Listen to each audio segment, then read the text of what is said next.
Hello, lovely people. Welcome to this lecture. We're looking at the indigenous people and the means of production. So, our lecture is looking at discussing the importance of indigenous people owning the means of production. So, let's get started. So, when you look at indigenous people, we're looking at the importance that them owning the means of production is profound, contributing to economic, social, and cultural well being because these are the key factors that are considered when we give indigenous people the right to their land, whereby they're allowed to own their own land, uh, which was even in the hands of their forefathers before them. So let's look at the key reason highlighting the significance behind indigenous people owning means of production or owning land and the means of production. So let's look at empowerment and autonomy. So when you look at empowerment, we are empowering our indigenous people, meaning to say, indigenous ownership of the means of production empowers community to control their economic destiny. Because we're giving them the power to say that this is the resources that you are giving you this land, you can own it, you can farm it, you are giving them control of their economic destiny. They will know what to do with the land, they will do whatever they know that they're going to be productive because we're empowering them by giving the means of production. It reduces the dependence on external entities. We don't have to look for anyone outside our boundaries as a country when we are empowering our own indigenous people, which means that we reduce that dependence on other countries, on people from other countries to come and, uh, and own those means of production, which means we are fostering autonomy and self-determination, which is very important. Then also we're looking at the cultural preservation. Every country has its own culture. So by empowering our indigenous people, we're looking at owning the factors of production, owning those means of production, allow indigenous people to integrate their cultural value. It allows us to preserve our culture and tradition into economic activity. We continue to have our unique self, and we continue to have a culture that is unique, that continue to coexist into the future, and the generations to come are continue to have a blueprint in how they are going to continue to follow the cultural preservation. And this helps promote their unique heritage, preventing cultural erosion. So when you talk about cultural erosion, is whereby we are now having new ways, new cultures coming in because we allow those people from different cultures coming in and owning the means of production. So by actually empowering our own indigenous people, we are preventing cultural erosion, which means that our culture will not be eroded. Will continue to exist for generation and generations to come. Then moving onwards, we have to look at community development, which means that we are looking at indigenous people being empowered, which means we are looking at community development, which means that the one we are empowering the community. So when you look at indigenous ownership, can lead to more sustainable and community-focused development. When you look at sustainable, being sustainable is doing a particular activity in a way that even the generation that is going to come, they're going to continue to have certain resources coexisting in the means of production that are owned now. They're going to also provide the same benefit to the generation that is going to come. So when the means of production are in the hands of the community, which means they're community centered, we're looking at decision can be made with the well-being of the entire community because it's community development. It's indigenous people owning the means of production, which means every decision that they're going to make is going to be community-centered, which means they have the community in mind, promoting inclusive and equitable development. There's equitable development, which means that there's going to be fairness and fair distribution of those means of production, which is very important. Then we have to look at environmental stewardship. So when you look at indigenous communities, often have a deep connection with their land because it's their ancestral land. Their forefathers before them were doing certain economic activities on that land, which means they have a deep connection to the land. Our ancestors were the ones who owned that land centuries ago. So that deep connection with the land, so by us providing them the ownership, the means of production, enable them to actually adopt sustainable practices because they know it's our land, right?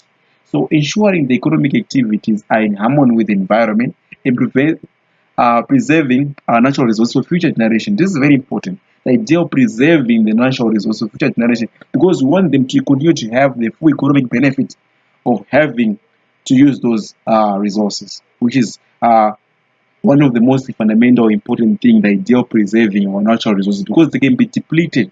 They are limited in supply. So we need them to continue to exist for generation and generations to come. Then we have to look at wealth redistribution. So by actually having our indigenous people owning the means of production, so indigenous ownership can contribute to reduce economic disparities that may occur. So when you look at indigenous people who actually are now in control, and the benefits of the means of production are going to go to them.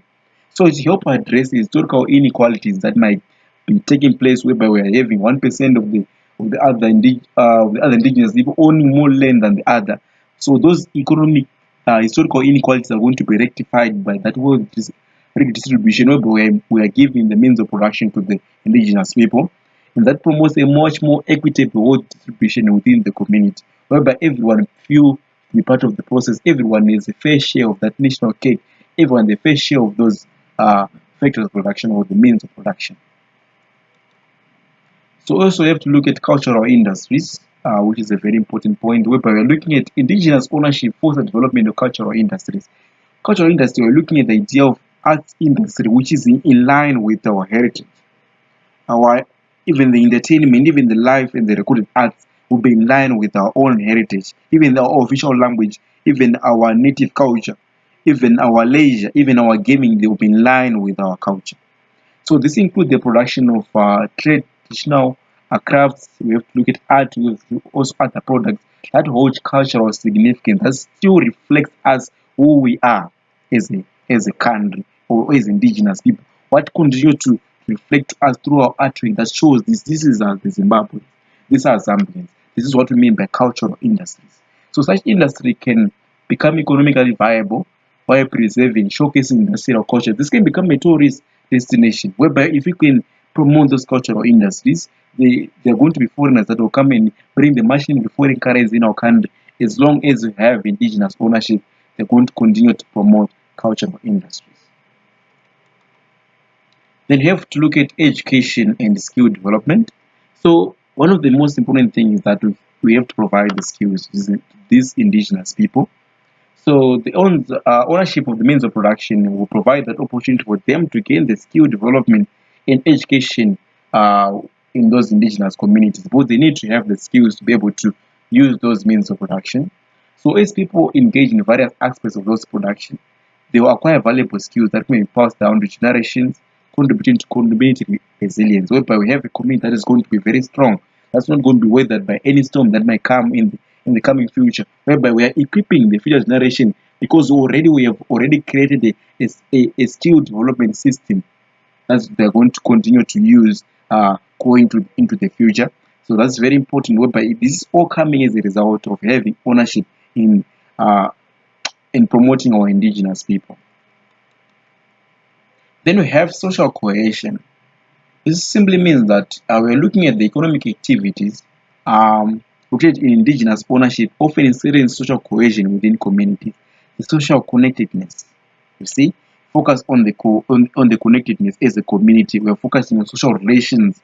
Where are we in terms of trust, even the identification, on the perception of fairness?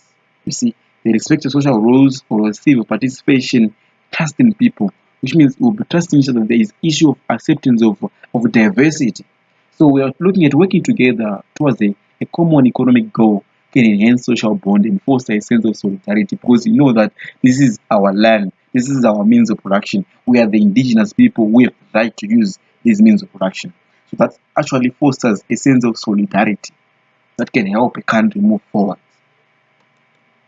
So also we have to look at political influence. You know that economic ownership translate to political influence. Politics is very important because when we look at the issue of us indigenous people taking control of the means of production, so that platform already shows that we are the one in control. So which means anything that we are going to be doing in terms of advocacy, negotiation, and policy influence at local or national in the national level is going to ensure that the rights and interests are considered of those indigenous people. Because already we are the one who are saying that is the sole owner of the means of production, as in the indigenous people, which is very important. So politics is going to have the influence, or going to have the influence at our local level, at our national level, also in the international level, whereby where our rights are going to be the ones which are going to be at the forefront, our interests are going to be at the forefront of the politics influence. Then you have to look at the diversification of income sources. This is very important because you know that you can't put all your eggs in one basket. So you need to be able to know that we are going to be looking at diversification, looking at multiple income sources that are going to come up as a result of having empowering the indigenous people, because that indigenous ownership allows for diversification of income, because those income sources are going to be different. Because one indigenous people, we can compare indigenous in one indigenous people. Let's say we have three indigenous people.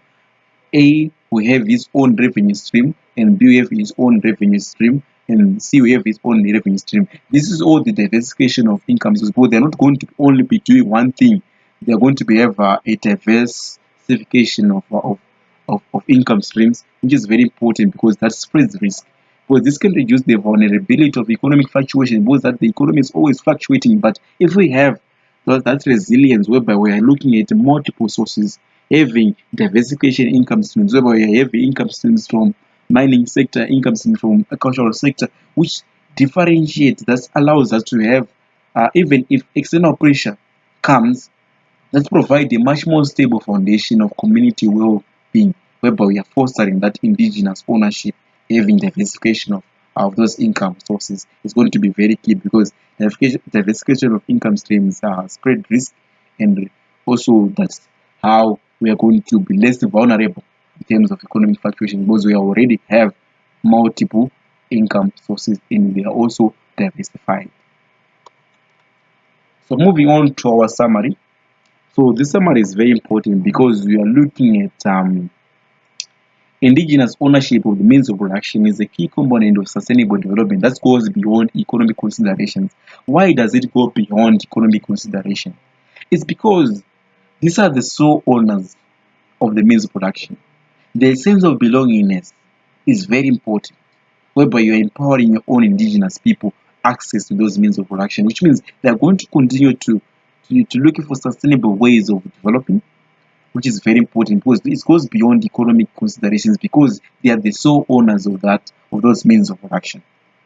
And it is about preserving the culture. It's always about the culture. We are supposed to be unique in our own way, continue to preserve our unique selves, because we are trying to avoid what you call cultural erosion.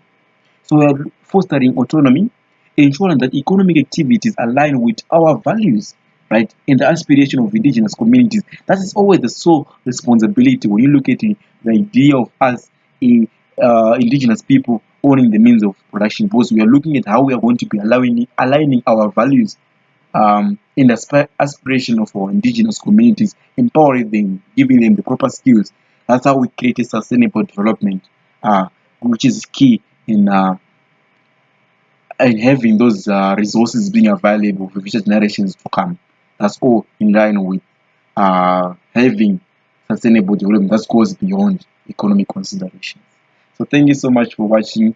Make sure that you revisit the videos. One of the most interesting videos that I've been producing. So as always, we have a practice exercise that you can do. Discuss the importance of indigenous people owning the means of production. Let me know what you think.